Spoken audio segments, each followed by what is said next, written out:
안녕하세요. 소개받은 영남대학교 김지영입니다. 오늘 와주셔서 감사드립니다. 문신은 아시다시피 회화부터 시작해서 조각과 실내 장식, 건축에 이르는 장르적인 월경을 감행했고, 또 지역적으로는 규슈에서 태어나서 5살에 마산으로 와서 또 다시 16살에 홀로 도쿄로 갔고, 또 다시 마산으로 돌아오고, 이후에 서울로 가고 다시 또 프랑스로 유학을 감행하는 등 지역적으로도 월경을 감행한 아주 정력적인 예술가였다고 생각을 합니다. 도록 농고에서는 문신의 회화에 집중해서 초기, 중기, 후기까지 연대별 특징에 대해서 자필 원고와 작품을 근거로 해서 서술을 했는데요. 오늘 발표는 도록에서 다루지 않은 유학 시기에 좀 더 초점을 맞춰서 말씀을 드리고자 합니다. 본 발표의 목적은 일본 유학 시기부터 도불 이전까지, 즉 1940년대에서 50년대까지의 초기 작품에 초점을 맞춰서 일본 유학이 문신의 초기 회화와 부조, 하나에 미친 영향 가능성을 고찰하고자 합니다. 사실 고백을 드리자면 유학 시절에 자료가 거의 없기 때문에 오늘은 유학했던 학교와 환경에 대해서 좀 더 말씀을 드리고, 나머지 작품에 보이는 영향 가능성에 대해서 말씀을 드리고 싶습니다. 여태까지 문신에 대한 연구는 아무래도 후반부에 주력을 다했던 조각에 대한 것들이 많은데요. 하지만 회화에 대해서도 김영호 선생님이나 정준모 선생님처럼 회화에 집중한 또 심도 있는 연구가 있었습니다. 하지만 여태까지의 회화 연구에서는 아무래도 일본 유학 시기의 내용과 무엇을 배웠는지 수학 내용과 또 작품에 대한 언급이 좀 부족한 편이었는데요. 이것은 아무래도 태평양 전쟁과 또 그로 인해서 45년의 문신이 귀국하고 또 그 이후에 한국전쟁이라는 잇따른 전란과 또 이동에 따른 작품의 소실, 그리고 유학 관련 자료가 또 소실된 탓이라고 생각이 듭니다. 또 게다가 문신이 유학했던 것으로 알려진 일본 미술학교는 태평양 전쟁 중에 교사가 파괴돼서 학적부와 같은 공식 문서가 많이 소실되었고요. 또 급기야는 2018년 3월에 폐교가 되었거든요. 그래서 지금 문신의 유학에 관련된 공식 자료는 사실 입수하기가 힘든 상황입니다. 저도 2017년 말에 일본 미술학교에 연락을 몇 번 취한 적이 있었는데 아무래도 어수선한 시기였는지 연락이 닿지 않았습니다. 이렇게 자료가 부족한데도 불구하고 오늘 말씀을 드리는 이유는 일본 유학이 문신에게 있어서는 처음으로 본격적인 제도 교육으로서의 미술을 배운 시기였고, 따라서 조형의 기초를 습득하고 또 이후 예술 활동에 자양분을 만드는 중요한 시기였다고 생각이 되기 때문에 문신의 총체적인 화합을 이해하기 위해서는 반드시 고찰해야 되는 시기라고 생각이 들어서 굳이 이렇게 말씀을 드리게 되었습니다. 유학 관련된 공문서는 거의 없고요. 작품 딱 한 점, 43년 자화상이 남아 있습니다. 그래서 유학의 실체에 관련된 자료들은 없고 지금 구할 수 있는 건 다행히 재학 중인 1941년 일본 미술학교 교수진 정보와 그다음에 당시 교과 목록 자료가 학교 역사 자료 측에서 남아 있기 때문에 그 주변 정보를 취합하고 또 문신이 거주했다고 스스로 밝힌 시나마치라는 주거지 정보가 있기 때문에 요 유학 시기의 주변 정보들을 근거로 해서 실체에 조금 접근해 보고자 시도하는 것입니다. 그래서 오늘은 이렇게 실체는 없고 도너츠 모양의 주변 정보들을 취합해서 제가 도너츠를 하나 구워 온 건데요. 맛이 있을지 잘 모르겠습니다.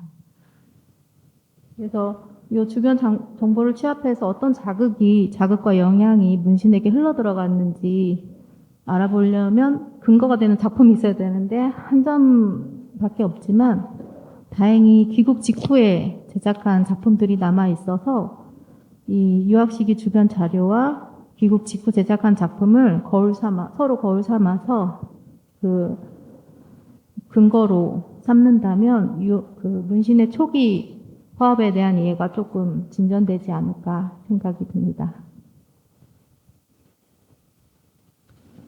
네, 우선 일본 미술학교와 문신의 유학 환경에 대해서 살펴보겠습니다. 일본 미술학교는 1918년 미술사가 키노 도시오가 설립한 사립미술학교였는데요. 시기적으로 보자면 관리비였던 도쿄미술학교, 그 다음에 여자미술학교에 이어서 설립된 아주 유서가 깊은 미술학교였습니다. 하지만 1930년대에 이르면 그 사립미술학교들이 많이 설립이 되어 있었거든요. 그래서 문신이 굳이 일본 미술학교를 왜 선택했을까를 살펴보면 아무래도 입학 관문이 조금 낮았다라는 것을 들 수 있습니다. 그 응시 자격이 심상소학교를 졸업한 남녀 누구나 응시가 가능했고 별도의 선발 시험이 없었습니다. 참고로 33년 당시 미술학교 본과 입학 조건을 비교해 보자면 다른 학교들이 그 중학교 이상 교육을 받은 남자들이 대부분 응시가 가능했는데 그에 비해 맨 밑에 일본 미술학교는 수학교만 졸업해도 응시가 가능했고 또 수업료도 100엔, 140엔, 80엔에 비해서 비교적 저렴했다는 걸 알 수 있습니다. 또 1941년에는 그 청년학교령이 발표됨에 따라서 속숫과를 설치해서 주간에는 일하는 근로 청년들이 밤에는 그 월 5엔만 내면 그 야간에 미술을 배울 수 있는 그 과를 설치했어요. 그래서 문신이 홀로 도일했기 때문에 아무래도 생계와 학업을 스스로 책임져야 했기 때문에 일본 미술학교는 그런 면에서 그 선택의 여지가 있었던 곳이었다고 생각이 듭니다. 이곳의 가장 큰 특징은 다른 미술학교보다 그 미술 이론과 교양 과목이 커리큘럼에 굉장히 충실히 반영되어 있었다는 점인데요. 아무래도 그 미술사가가 설립한 학교였던 만큼 그 초창기에는 미술 비평과도 전공과에 있었습니다. 그래서 문신은 이런 이론 과목과 교양 과목의 수혜도 충분히 받았던 것으로 추정이 됩니다. 설립자가 와세다 대학 문학부 출신이었기 때문에 그 관련해서 와세다 동문들이 대부분 교강사를 이뤘고요. 이것은 이제 교양 과목과 미술 이론 과목 커리큘럼입니다. 그래서 보시다시피 동서양 미술사, 문화사, 윤리 심리학, 인용해부, 건축개론, 일본 역사, 서양 역사 등 이렇게 풍부한 이론 교양 과목과 이론 과목을 들었던 것으로 보입니다. 다음으로 문신이 거주했던 시이나 마치에 대한 이야기인데요. 그동안 연구에서는 유명정이라고 표기가 되어 있었어요. 그런데 그것은 추명정의 오기로 보입니다. 그래서 여기 보시면 추라는 한자가 좀 어렵기 때문에 당시 조선인 유학생들 사이에서는 뭐 생각할 유, 오직 유라든가 유일한 유라든가 그런 유랑 비슷하니까 그냥 유명정으로 통용했던 것으로 추정이 됩니다. 근데 이것은 추명정이고 시이나 마치라고 발음하고 현재의 그 이케부쿠로 역 근처를 지칭합니다.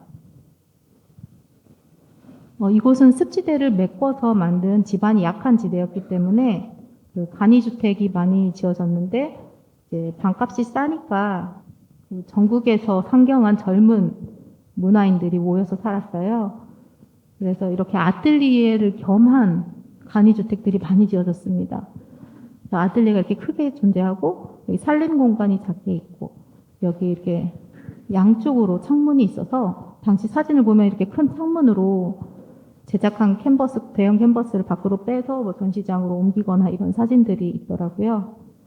그래서 이곳은 꼭 미술가뿐 아니라 성악가나 시인 등 다양한 젊은 예술가들이 첨단 사조를 신봉하면서 모여들어서 청춘과 낭만의 거리를 형성했고 또 결과적으로 전위의 실험장이면서 세련된 문화촌을 이뤘습니다. 그래서 일본 미술사에서는 이 지역의 의인은 그 초현실주의자를 다수 배출한 지역적 의미를 가지고 있습니다. 이 지역은 그러니까 도쿄 도심으로 보면 서북부에 위치하고 있어요. 그래서 당시 일본 미술학교 위치에서 이 시나마트까지는 도보로 한 38분, 차로 10분 정도 거리였어요. 비교적 가까운, 그러니까 도심으로 보자면 가까운 거리였고, 참고로 이쪽이 그 도쿄 미술학교 위치였습니다. 그러니까 꽤 도쿄 미술학교와는 거리가 좀 있었던 곳이죠. 말씀드렸다시피 그 당시 초현실주의의 대가라고 불리던 후쿠자와 이치로의 제자들이 많이 살고 있었어요. 이러한 초현실주의 회화를 그리는 젊은이들이 모여 살았는데 그 중에는 조선인도 있었습니다. 그 김종남이라고 해서 일본명은 마나베 히데오라는 이름이고요. 이 사람인데요. 특별히 이 사람은 문신과 똑같이 일본 미술학교 출신이에요. 그래서 문신과는 그 선후배 관계였고 또 거주지도 똑같이 이케부쿠로 몬파르나스였는데 또 이런 초현실주의 그림을 그렸는데 두 사람 사이의 교류는 확인이 되지 않고 있습니다. 또 참고로 그 일본 미술학교 재학식이랑 겹치는 조선인 유학생 명단은 그 갖고 계신 그 책자에 있습니다만 그 사람들과의 교류도 아직은 확인된 바가 없습니다.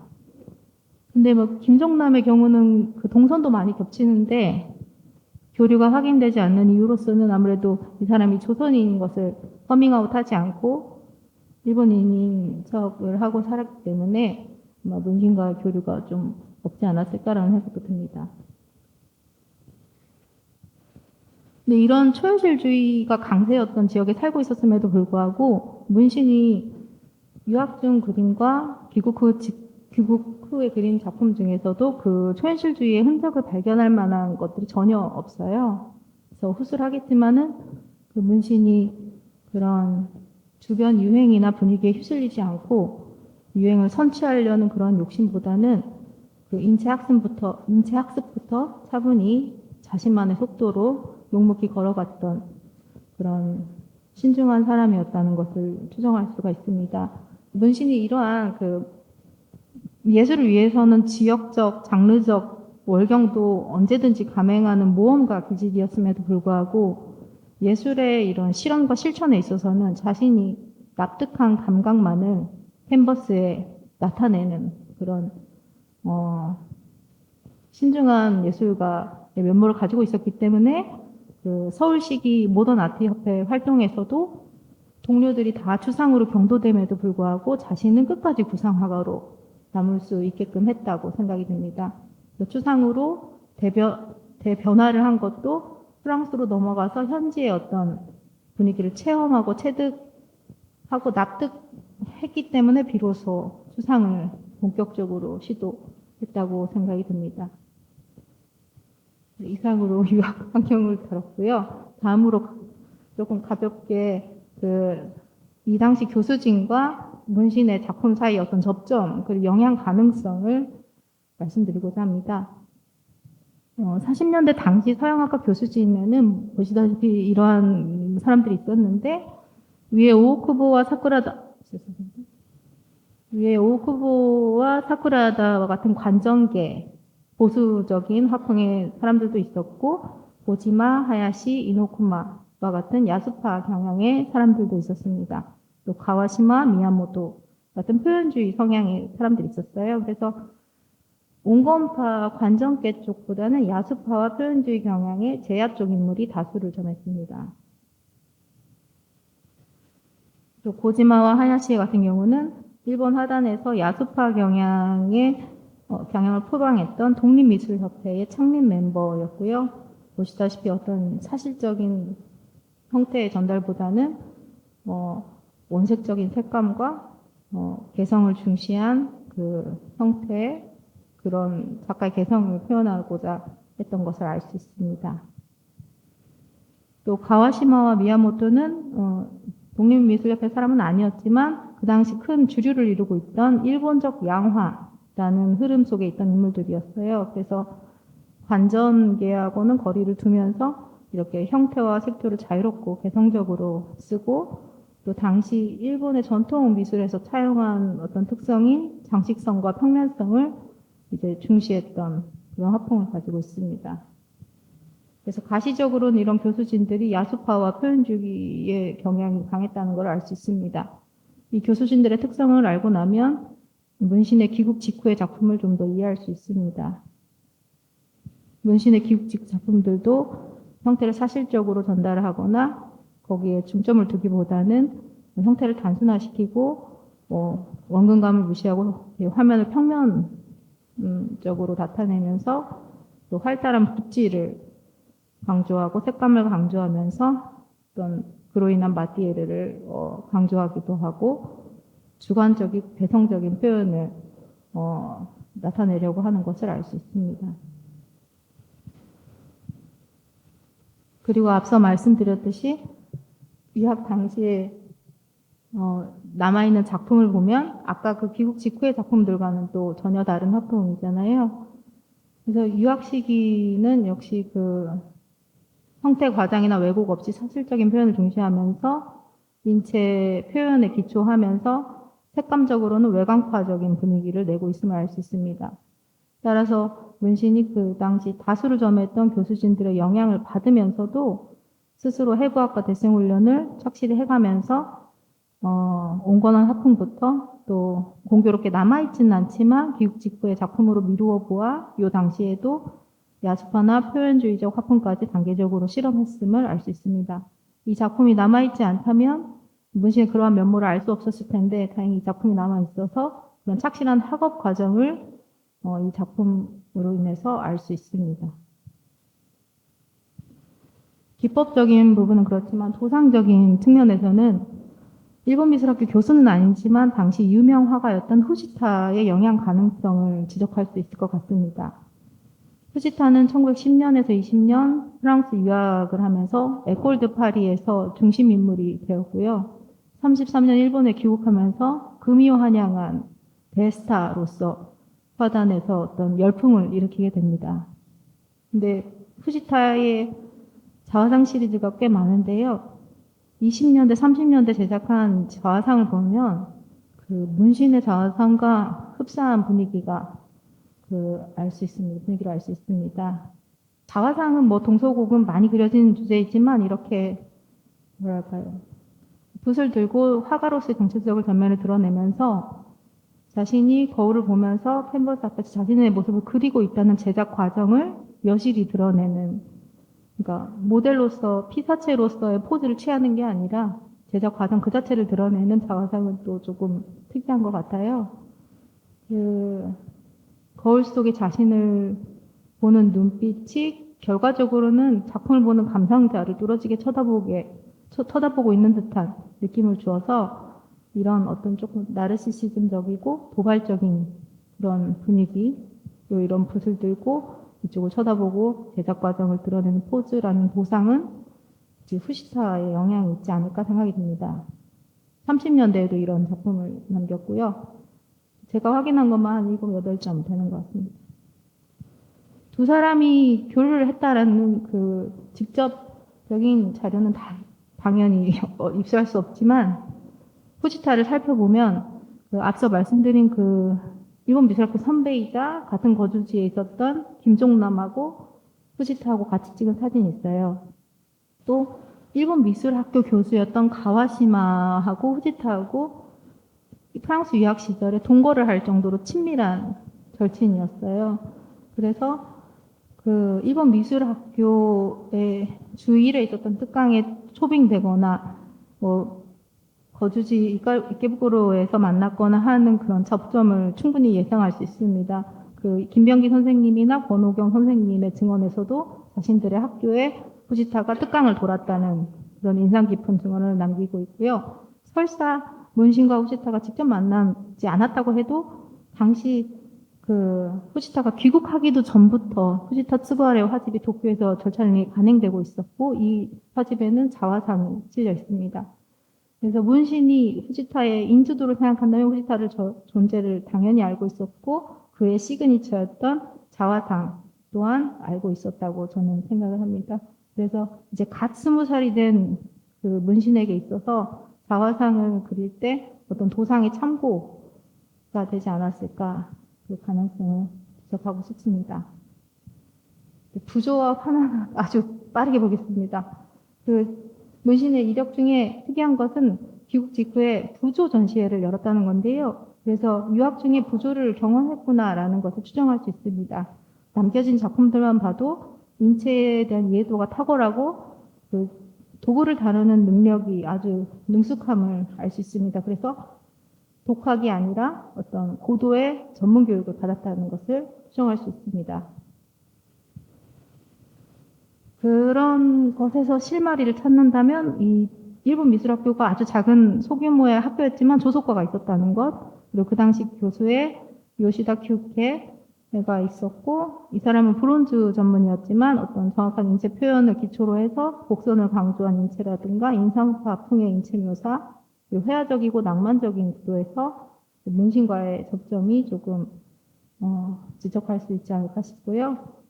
그리고 하세가와 에이사쿠라고 이 사람은 목조 전문이고 관전기 작가이면서 이 인체 곡선을 강조하면서도 좀 많이 이전 작품이긴 하지만은 이 끌의 이 흔적을 남겨서 구물코 모양으로 텍스처를 표면을 남긴다는 점에서 문신과 어떤 접점을 지적할 수 있지 않을까. 그 인체의 어떤 곡선이라든가 의습과 인체를 연결시키는 운율이라든가 이런 유기적인 표현이 조금 접점을 생각할 수 있지 않을까 생각이 듭니다.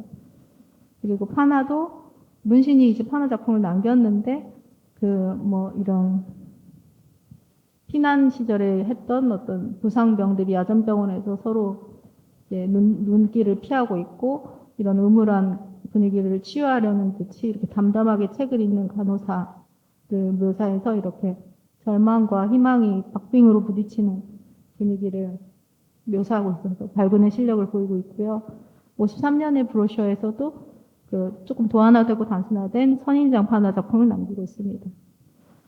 판화를 언제 접하게 되었는지에 대해서는 제가 조금 확신이 없고 또 우리 근대 판화에 대한 연구도 좀 부족하기 때문에 확언할 수는 없습니다만 혹시 미술로서의 판화를 유학 시절에 접했다고 한다면 힌트가 될 만한 것이 일본 미술학교 조속과의 판화가 교수가 있었다는 사실이에요.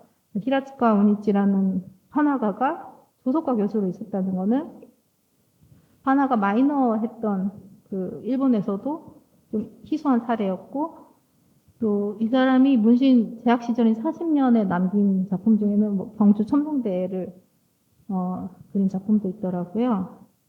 그래서 이거는 어디까지나 예측입니다만 만약에 판화를 이 사람한테 배웠을 수도 있겠다라는 가능성을 말씀드리고 싶습니다. 결론입니다. 오늘 발표는 일본 유학이 문신의 초기 작품에 미친 영향성, 사실 그보다는 유학 환경이 어땠는지, 그가 재학했던 학교가 어땠는지에 대한 이야기가 주를 이루었습니다. 거주지에 대한 정보였고요. 맨 밑줄에 일본 유학에 실체 접근하고자 하는 한 시도였지만 아무래도 직접적인 자료가 없어서 죄송할 따름이지만 앞으로 코로나19가 안정화되면 현지 조사가 이루어지고 후속 연구가 이루어져서 직접적인 관련 자료들도 찾아진다면 좀 보충되지 실체에 좀 더 접근할 수 있지 않을까 하는 기대가 됩니다. 발표 부족하게 들어주셔서 감사합니다. 네, 안녕하세요. 국립현대미술관 배원정입니다. 시간이 지금 얼마 남지가 않아서 빠르게 질의문을 읽는 것으로 질의를 대신하겠습니다. 김지영 선생님의 이번 발표는 문신에 대한 기존의 연구에서 소략하게 다루어졌던 초기 작품들을 일본 유학 시절의 환경과 이력을 토대로 자세히 고찰을 해보았다는 점에서 의미가 크다고 생각을 합니다. 특히 이 시기 문신 작품의 수량적이나 어떤 자료적인 한계가 분명하기 때문에 이를 극복하기 위해서 그가 수학을 했던 일본 미술학교의 교강 사진과 또 커리큘럼을 검토한 점이 특히 돋보였습니다. 이를 통해서 문신의 초기 화업의 윤곽이 드러날 수 있었습니다. 발표자께 감사드리며 몇 가지 부연 설명을 요청을 드리고자 합니다. 첫 번째는 이 발표자께서는 문신이 일본 유학 시절에 시나마치에 머물렀음을 언급하시면서 이 지역이 당시 예수촌이었던 이케부쿠로 몽파르나스 일각으로 이 초현실주의 화가들이 많이 거주하던 곳임을 주지하였습니다. 그러면서 김한기나 유영국 등 동시기 조선인 유학생들이 초현실주의나 추상에 경도되어 있던 것을 반추해 봤을 때 이와 반대되는 어떤 온건한 화풍을 견지했던 문신의 행보를 매우 주체적이고도 또 독립적인 성향의 결과임을 강조를 하셨는데요. 그러나 이는 한편으로는 이과전 계열의 화가 야마구치 다케오나 또 아라이 타츠오의 후원이나 영향 아래에서 일본 유학을 하면서 자유미술가 협회 등에서 활동할 수 있었던 그들과 달리 홀로 유학을 떠나 또 미술교육을 처음으로 받았던 문신의 상황을 고려를 하면 그가 학습기 회화로서 추상이나 비구상 등 전위 계열보다 구상을 기반으로 한 회화를 선택한 것이 일면 자연스러운 결과로도 여겨집니다. 그래서 이에 대한 발표자의 견해와 부연 설명을 부탁을 드립니다. 두 번째로는요. 관련해서 이제 발표자께서는 문신의 작품 경향과 또 이제 그가 재학할 당시에 일본 미술학교 교수진의 화풍을 설명하기 위해서 종종 첨단 재야라든지 또 중도 재야라는 말을 이제 언급을 하셨습니다. 이 일본 미술사에서 이것이 각각 어떠한 화풍과 또 화단을 가리키는 것인지 이들 용어에 대한 개념과 구체적인 설명이 좀 필요로 한 듯 보입니다. 그래서 그것을 좀 부탁을 드리고요. 또 이들의 화풍이 또 이제 표현주의와 야수파에 가까웠다고도 지적을 하셨는데 이는 좀 문맥상의 다소 오해의 소지가 좀 있어 보입니다. 교수진들의 화풍해 보이는 표현주의는 정확히 무엇을 가리키는 것인지에 대해서 좀 더 명료하게 한 번 더 부연 설명을 좀 해주시면은 이에 대한 이해를 하는데 많이 좀 도움이 될 것 같습니다. 마지막 질문으로는요, 이 발표자께서는 일본 미술학교의 교수진들을 단서로 문신의 초기 작품들을 분석해 주셨습니다. 이제 그 과정에서 문신의 자화상과 후지다 스구하루의 자화상과의 비교도 이루어졌는데, 이 1930년대 자화상은 일본에서 매우 활발하게 제작이 되던 재질 중 하나이기 때문에 특히나 이제 화구를 앞에 놓고 화가로서의 정체성을 드러낸 자화상은 이제 특히 많이 그려졌다고 보여집니다. 그랬을 때에 이 1943년 문신의 자화상과 또 1929년 후지타의 자화상과의 직접적인 비교가 될 수 있는 개연성에 대해서 조금만 더 부연 설명을 좀 부탁을 드리고요. 또 비교 도판으로 제시하셨던 이 요시다 규케와 또 하세가와 에이사쿠의 조각은 이 소재가 이 문신의 것과 다른 것은 차치하고서라도 이 좁은 공간 안에 표현한 문신의 어떤 남성 군상의 부조는 오히려 표현주의적으로도 볼 수 있고 또 인체 표현 역시 다소 과장된 측면이 있기 때문에 하세가와의 어떤 전형적인 관정 양식인 어떤 여성 두두 전신상과 연결이 적합한지에 대한 의문이 좀 듭니다. 마지막으로 또 파나의 경우에도 히라츠카 오니치가 이 조선 화단에 파나에 미친 영향은 굉장히 이제 지대하지만 이제 보여주셨던 경주의 첨성대뿐만 아니라 이 평양에서의 파나도 많이 전해지고 있고요. 이제 그렇다선 치더라도 이 문신의 선인장과 또 히라츠카의 어떤 채색 파나를 직접적으로 비교를 하는 것은 다소 좀 무리한 연결로도 보여지는데요. 이에 문신의 초기의 작품을 형성하는데 당시 일본 미술학교 교수진들과의 역량관계 외에 그것을 이제 밝혀내시고 발굴해 주신 것도 굉장히 큰 의미가 있긴 하지만 나아가서 이제 그가 일본 화단의 전람회에 참여한 적은 없었는지 또 당시 문신의 작품은 일본 화단에서 어느 위치에 있었던 것으로 보이시는지 또 발표자의 견해가 좀 궁금합니다. 더불어 그의 이 일본 이름에 대해서도 알려진 바가 있는지 있으면 좀 소개를 좀 부탁을 드리겠습니다. 이상으로 좀 짧은 소견의 질문을 좀 마치고 중요한 어떤 발표를 어려운 주제인데도 불구하고 이제 자료들을 발굴해서 소개해 주신 김지영 선생님의 발표에 진심으로 감사드립니다. 유현 선생님 오늘 질의 감사드립니다. 굉장히 날카롭고 또 정성스러운 질의문을 사전에 보내주셔가지고 제가 너무 도움이 많이 됐고 또 저희 섣부른 공상이 이렇게 사실처럼 뿌리내리지 않게 도와주셔서 감사한 마음이 듭니다.